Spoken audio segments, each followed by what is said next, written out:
chăm dinh dê nghe gol de nghe hình gel do dinh in go kasilung na vai ding no na e ana nghe ze kasilung in cái gel sing in gây nu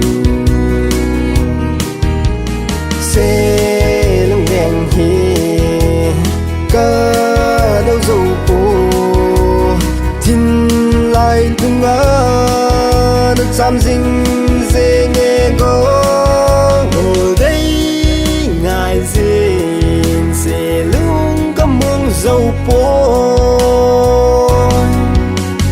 lung đi na si lung ngài hình gel dinh in boy nang ngày anh đang nghe dê o lung đây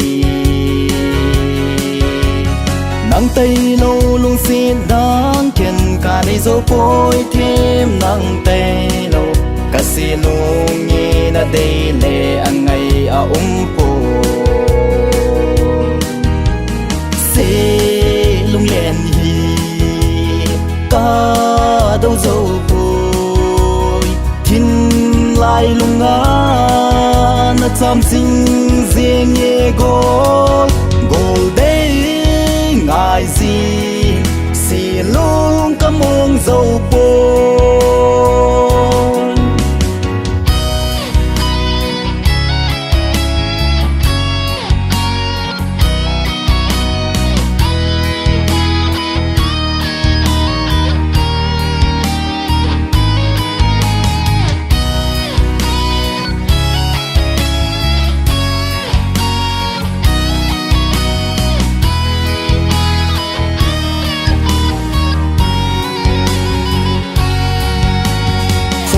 nu in ka lung si na henan te ka lung gele ka lung si na asangi ka hin lel ngam zi poi ka lung si na kan ngai na